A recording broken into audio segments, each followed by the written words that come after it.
In the present series, we are going through some readings in this handy Oxford edition of some writings of Seneca. We come now to the Consolation to Marcia. Now, you want to call her Marcia, be my guest. That's a fairly, well, I think that is the normal way to pronounce that in English. The original Latin, I dare say, was much closer to Marcia. The C is always more like a K. The Latin C is like an English K. Also, the Elfish C is like an English K. Okay, who is Marcia?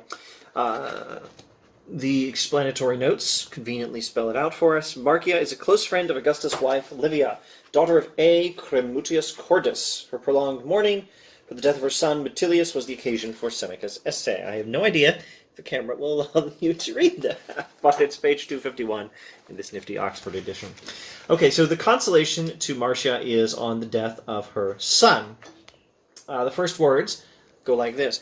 If I was not aware, Marcia, I guess I'll stick with an English pronunciation. If I was not aware, Marcia, that you were as much a stranger to female weakness of mind as to all other vices, and that your character was regarded as a pattern of ancient virtue, I should not be bold enough to presume on your grief, the emotion that even men gladly embrace and brood over, nor would I have entertained the hope of being able to make you acquit fortune of your loss at a time so unfavorable, when her judge is so opposed, and the accusation she faces such an odious one. But your strength of mind, tested before now, has given me confidence, together with your bravery that has been endorsed by a severe trial. Now, my note, my marginalium here, is telling me to look at page 68 on women. Why?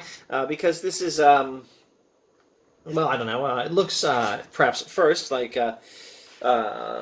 Seneca's being a little disrespectful to women. He says, Marcia, that he says, I'm aware, Marcia, that you are a stranger to female weakness of mind, as to all the other vices. Female weakness of mind is a vice. It looks like he's terribly disrespectful to women. At first, it might look like that. But perhaps it's a little more complex. Let's see. Page 68. Section 16, page 68 of this edition. But who has stated that nature has been ungenerous to women's natures, and has tightly restricted their virtues? They have just as much energy, believe me, just as much aptitude for noble action, should they wish. They endure pain and toil as well as we do, if they have grown accustomed to them. So there's a certain respect for women here. Look, if you want to criticize Seneca as some kind of misogynist, I'm not really a Seneca scholar, and I'm not sure that if I were, I would have any grounds to disagree with you. I'm not going to disagree with you, but do be careful. There may be some subtlety here. He may not be a misogynist, or at any rate, he's probably not just a misogynist. Look at these remarkable words. In fact, in the ancient world, you probably aren't going to be able to find a whole lot of good examples of male philosophers saying things that sound quite disrespectful to women. Who has stated that nature has been ungenerous to women's natures and has tightly restricted their virtues? Who says that women can have less virtue than men? They have just as much energy, just as much aptitude for noble action, should they wish. Women can be just as virtuous as men. Women can have just as energy, just as much nobility of action. They can endure pain and toil as well as men, should they wish. It sounds like, what's the word I'm looking for here? I can't find the right word. It sounds like some kind of humanism. Human beings can choose what they do with themselves. And women, no less than men, can choose to be noble and virtuous. That's what it sounds like. So, at worst, there's some subtlety here. Although at best, it does look perhaps misogynistic a bit from the first sentence. I leave you with this subtlety. I'm going to move on. What does Seneca say about grief? Remember, Marcia has been mourning the death of her son a little longer than Seneca thinks is entirely appropriate. Page 60 of this edition. Why, then, do we show such persistence in mourning for one we loved, if it does not come about at nature's bidding? Asking rhetorically, why do we mourn so much for someone we cared about who died, if this is not a natural thing? If it's not natural to mourn over the death of someone we love, why do we do it? Seneca asks rhetorically, because he thinks it's not natural to mourn too long when someone dies. How long is too long? Well, I probably won't answer that question. Let's see what questions I can answer. Because we fail to anticipate any evil before it actually befalls us, but rather As though we are privileged and have set foot on a path less dangerous than others, we fail to learn from the mishaps of others that such things affect us all. The reason we mourn unnaturally long when someone we care about dies is because we have failed to anticipate that this was going to happen. And if it didn't happen, something else was going to happen. And frankly, if it didn't happen, that someone you cared about died and that you had to mourn that person, well, it's just because you didn't happen to die first. One of you was going to die first. Anticipate this, and then you will not mourn unnaturally long. Anticipate an evil before it actually befalls us. Don't fail to learn from the mishaps of others. Such things affect us all. So many funeral processions go past our doors. We do not reflect on death, etc., etc.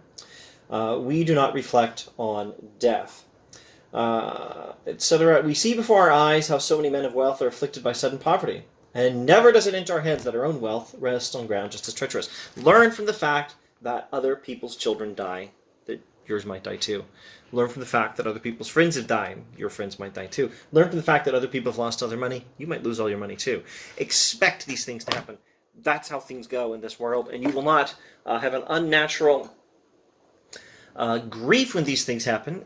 Seneca is telling us, if you do not have an unnatural expectation that you can control or avoid these things. These things happen. An attack we foresee in plenty of time hits us with less impact. Be prepared for the worst, because you can learn from experience the worst has happened to many people, and it could well happen to you, etc., etc. Is there anything you think will not happen when you know that it can happen, and your own eyes show it has happened already to many? Don't think that something will not happen to you. Learn that it can happen because it has already happened to many, etc., etc. Look at Seneca's magnificent rhetoric, page 62 now. All these gifts from above that shine about us, Marcia. Children, honors, wealth, vast halls, forecourts, crammed with a crowd of unadmitted clients. Oh, let me rephrase. All these gifts, let me repronounce that. All these gifts from above that shine about us, Marcia, children, honors, wealth, vast halls, forecourts crammed with a crowd of unadmitted clients, a famous name, a wife who is beautiful or well-born, and all other things that depend on the uncertainty and fickleness of chance. All these nice things we like in this world, they are borrowed ornaments, not our own. Not one of them is given to us as a gift. Well, they're gifts from above, but none of them is given to us as a gift. What does that mean? We occupy a stage decorated with various properties that are on loan and must be restored to their owners. Only in one sense could these things be called a gift. Money, reputation, or any of these other things, including wife, children, borrowed ornaments, not our own. Various properties that are on loan and must be restored to their owners. Some of these will be returned on the first day, others on the second. A few only will remain until the final curtain. And so we have no grounds for self-admiration, as though we were surrounded by our own possessions. They have been loaned to us. We may use and enjoy them, but the one who allotted his gift decides how long we are to be tenants. Our duty is to keep ready the gifts we have been given for an indefinite time, and to return them when called upon, making no complaint. It is a sorry debtor who abuses his creditor. Now, who is he talking about? Whom is he talking about? Who lends us these things? Well, I believe he's talking about God. He seems to be using the singular here. I haven't consulted the Latin, but he's either talking about the gods or God, or perhaps he's giving a sort of pantheistic account of the universe as God. Oh, I'm not entirely sure. Let's go with the straightforward interpretation. He's talking about a single God.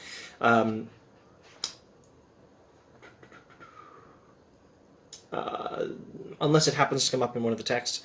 This is a series in which we're introducing Seneca's ethics. We are not studying the details of Seneca's religion, except when it happens to come up. Now, page 63. This is evidently the meaning of the well-known saying ascribed to the oracle at Delphi. Know yourself. The oracle at Delphi, back in Greek days, well, back in the days when Greek culture was at its height and Roman culture was not at its height. I'm not sure if there was a Roman culture in those days. Back roughly in the days of Socrates and before Socrates, the oracle, the famous oracle The saying, the famous saying from the oracle at Delphi was, know yourself.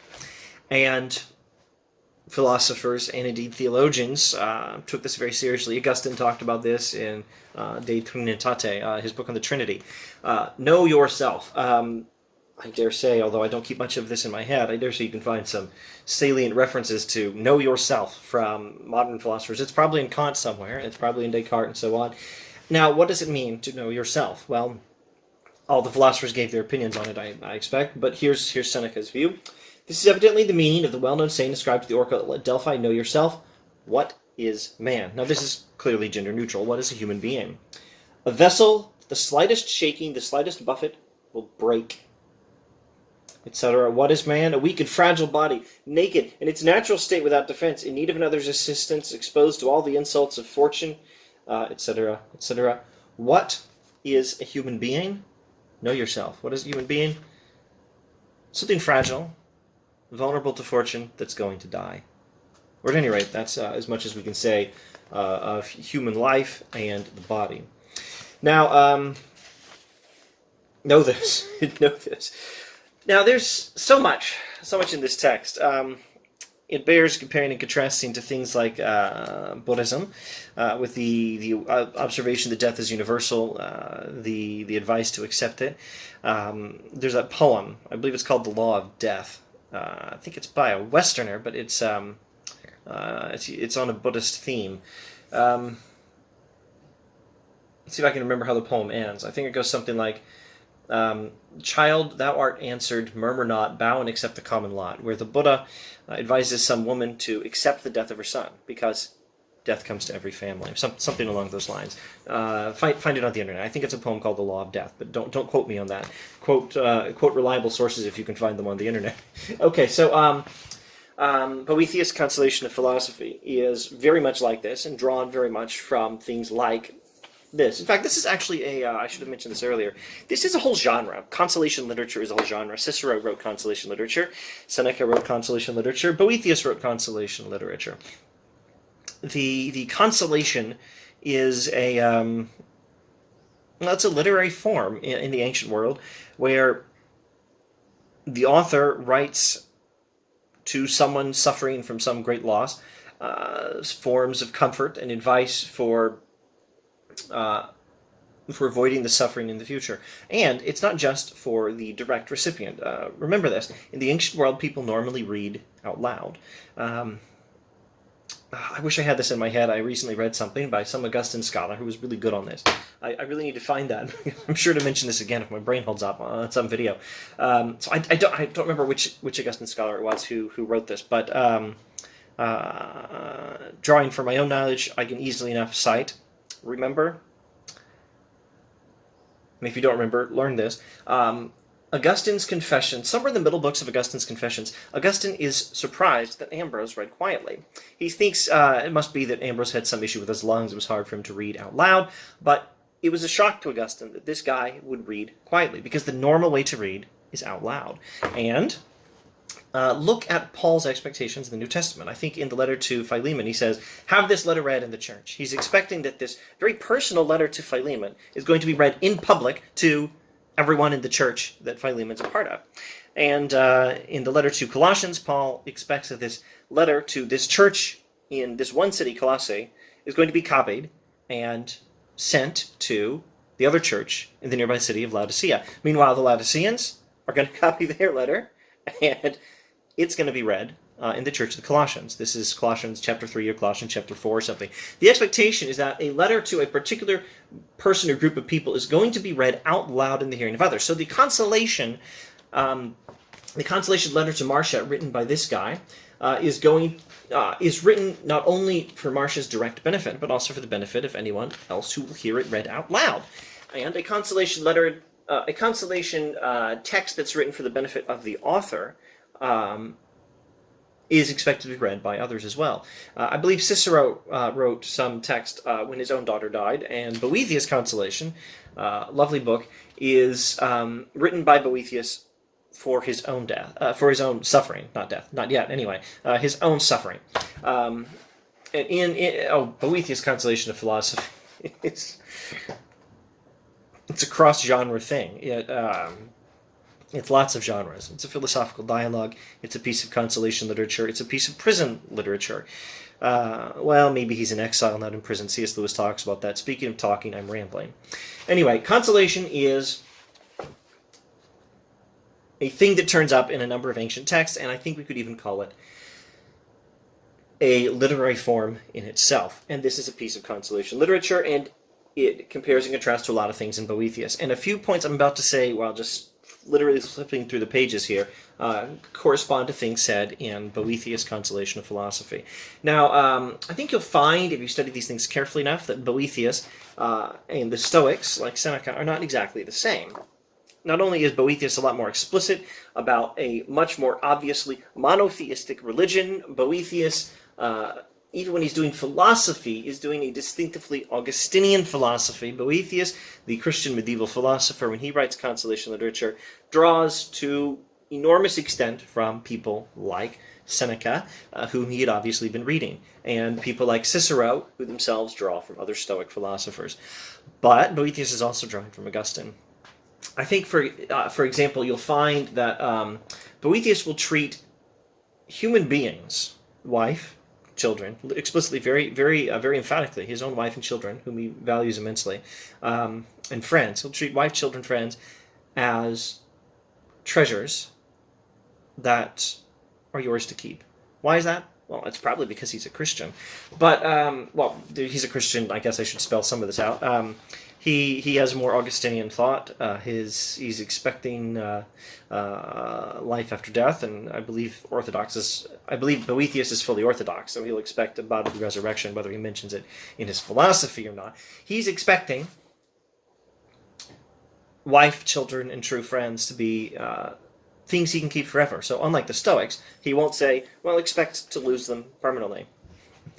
But he will draw from a lot of things in the Stoics. Now, that's just me rambling. Sorry. I hope some of these references to other texts are of some use to some people watching this. Let's get back to the text. All right, I was going to flip through the text, move towards the end, and note, in passing a few points, page 65, someone is always worse off. Seneca explains. Page 66 through 67, death touches all households. That's a passage that corresponds very nicely to that Buddhist poem. I believe, again, it's called The Law of Death. Page 69, life is full of various misfortunes that plague it, and no man enjoys a lasting peace from them. Indeed, scarcely a truce. Our lives are always full of troubles, etc., etc. Human life is always uncertain. And I think perhaps we are this close to being able to wrap up a very, very brief survey of this text. I think perhaps I need to make only two more observations. Let me just check. Okay. Let's look at this remark on page 77. We are all liable to the mistake of thinking that only the old and those already on life's downward slope are inclining towards death, whereas the earliest days of childhood, middle age, indeed any time of life takes us in that direction. Well, that makes me think of Heidegger when he talks about being towards death. If you don't know, Heidegger is this modern, or I should probably say postmodern, German philosopher, 1900s, who talks about human beings as always being towards death. Being in a state of moving towards death. That's what life is. There's some passages in Plato's Phaedo as well, etc., etc. Okay, so don't fail to expect to die. Do not fail to expect that people you care about will die. It's going to happen. Don't only think that the very old, perhaps the very ill, perhaps the people in very great physical danger are going to die. You too. No matter how healthy, no matter how strong, no matter how young you might be, and people you care about, no matter how healthy, strong, or young they might be, or how safe you or they might be, all going to die. Death and taxes come to everyone.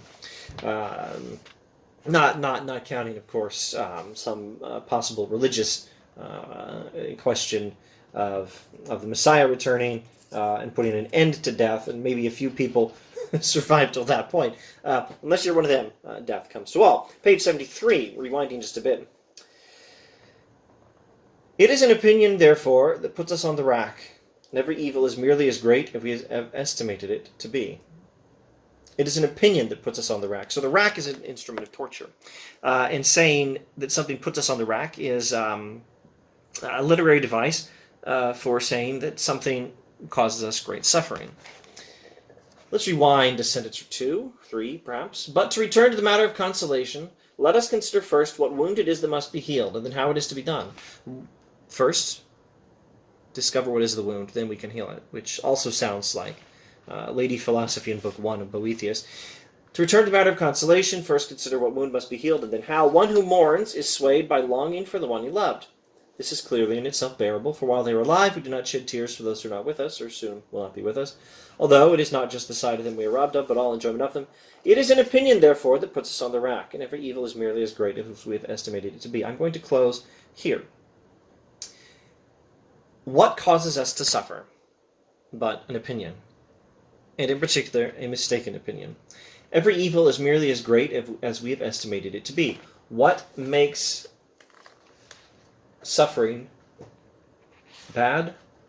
Only our estimation of it. What makes unfortunate events a cause of suffering? Not the events themselves, but our opinion about them. It is an opinion that has put us on the rack. It is an opinion that causes us to suffer. What opinion? The false opinion.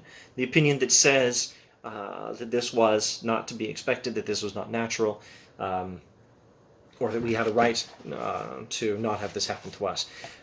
Get rid of all false opinions, and you will get rid of suffering along with it. Thus is the Stoic position on how to achieve happiness, very briefly stated, but the Stoic position nonetheless. Thanks for watching. I think we'll go to On the Happy Life next. That may be more enjoyable. If this was, if this video was not a bundle of laughs, I hope the next one is funner. Anyway, it's a lovely text on the Happy Life.